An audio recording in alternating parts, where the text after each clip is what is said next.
अस्सलामुअलैकुम वरहमतुल्लाहि ताला वबरकातुहू। दोस्तों, आज आप लोगों के सामने कुछ ऐसी मालूमात मैं रखने के लिए जा रहा हूँ, शायद इससे पहले आपको नहीं मालूम होगा। अगर आप भी ये गलती करते हैं तो प्लीज़ इन गलतियों से बचिए, अपने बच्चों को बचाइए, माँ बाप को बचाइए, वरना आप ये समझ लीजिए कि आपके जिस्म में हज़ारों बीमारियाँ पैदा हो सकती हैं, आपके गुर्दे भी फेल हो सकते हैं, आपकी किडनी में भी नुकसान हो सकता है और आपका जहनी तवाज़ुन भी बिगड़ सकता है और मज़ीद ये कि आपके जिस्म के अंदर बेचैनी भी पैदा हो सकती है। आप कहेंगे वो कौन सी चीज़ें हैं? दोस्तों, वो है हमारा और आपका खड़े होकर पानी पीना। जो लोग खड़े होकर पानी पीते हैं, आप जानते हैं वो अपने लिए कितनी बड़ी सज़ा अपने लिए तैयार कर रहे हैं। वो अपनी ज़िंदगी के साथ खिलवाड़ कर रहे हैं जो खड़े होकर पानी पीते हैं।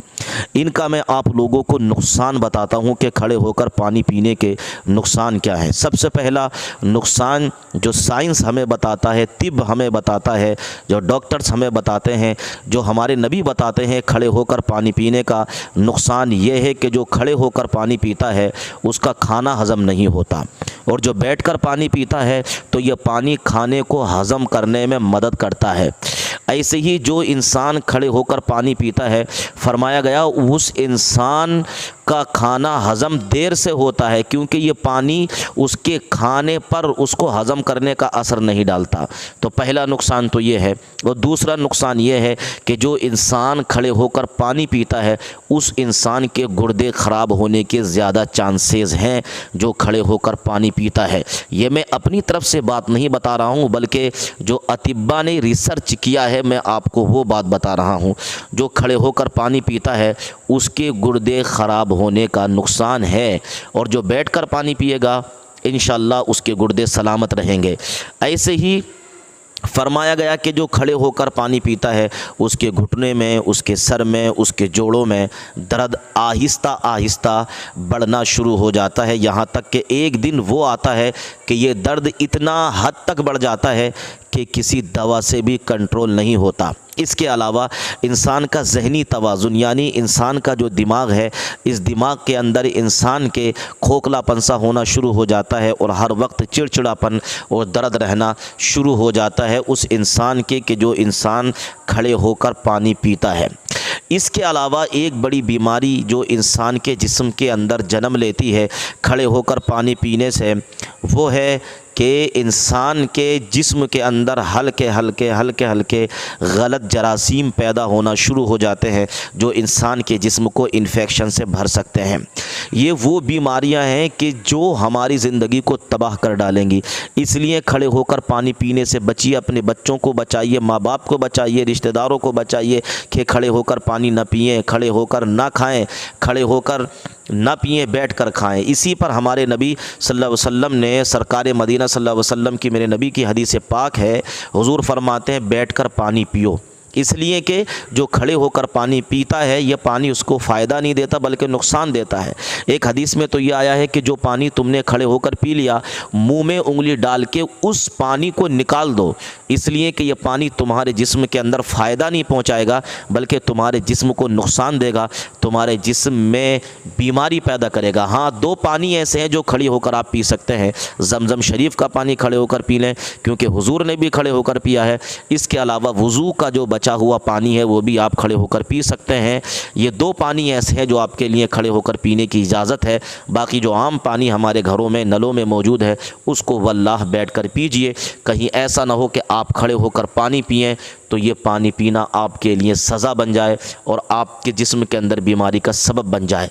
ये मैं नहीं कहता, आप रिसर्च कीजिए, आप पढ़िए, आपको मालूम चलेगा कि खड़े होकर पानी पीने के कितने ज़्यादा नुकसान हैं और बैठकर पानी पीने के कितने ज़्यादा फ़ायदे हैं। अल्लाह ताला हमें और आपको सबको नबी की सुन्नत पर अमल की तौफीक अता फरमाए। आज एक छोटी सी वीडियो आप तक पहुँचाता हूँ, इस वीडियो को ज़रूर देखिए, नए हैं तो चैनल को सब्सक्राइब। तेरे अपने हैं हम तो पराए नहीं, तेरे अपने हैं हम तो पराए नहीं। इस तरह से सितम हम पे ढाए गए,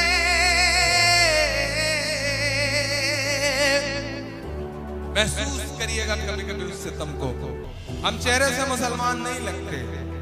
हम ट्रेनों के फर्स्ट क्लास में सफर करते हैं। मेरे इस दर्द को अरशद साहब समझ सकते हैं, उबैद भाई समझ सकते हैं, फैज भाई समझ सकते हैं, परवेज भाई समझ सकते हैं, या हम इन जैसे लगने वाले तमाम लोग समझ सकते हैं। हम ट्रेनों के फर्स्ट क्लास में सफर करते हैं, हमारे पड़ोस में बहुत सारे लोग बैठे होते हैं, हम चेहरे से मुसलमान नहीं लगते, लेकिन जब हमारे मोबाइल पर फोन आता है और हम जवाब में जब वालेकुम अस्सलाम कहते हैं तो हमारे आसपास की सवारियों के चेहरों के एक्सप्रेशंस बताते हैं कि मुल्क के हालात बहुत बदल चुके हैं। समझिए इस बदलाव को समझिए, बात करिए।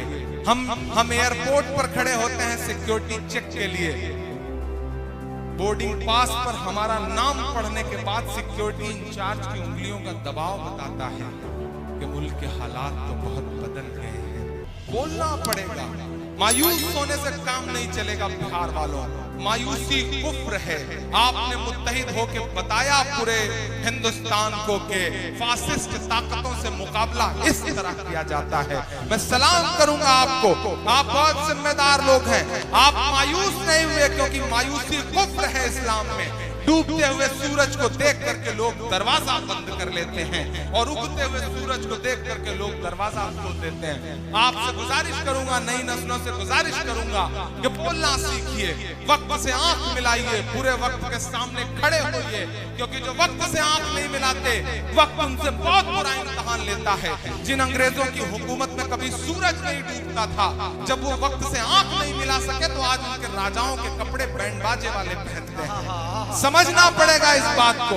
मैं पढ़ता हूं बंद कि हम तो फारस अरब से भी आए नहीं, तेरे अपने हैं हम तो पराए नहीं। इस तरह से सितम हम पे ढाए गए, मुद्दतें हो गई मुस्कुराए नहीं, मुद्दतें हो गई मुस्कुराए नहीं। पटना से लेकर के दिल्ली तक इमरान प्रतापगढ़ी के मिसरों की गवाह हैं हिंदुस्तान की हजारों इमारतें कि मेरे पुरखों की जागीरदारी है ये। ईमान में हरारत पैदा हो तो बताना जरा सुन करके कि मेरे पुरखों की जागीरदारी है ये। मत समझना कि हम लोग मेहमान हैं, हम मुसलमान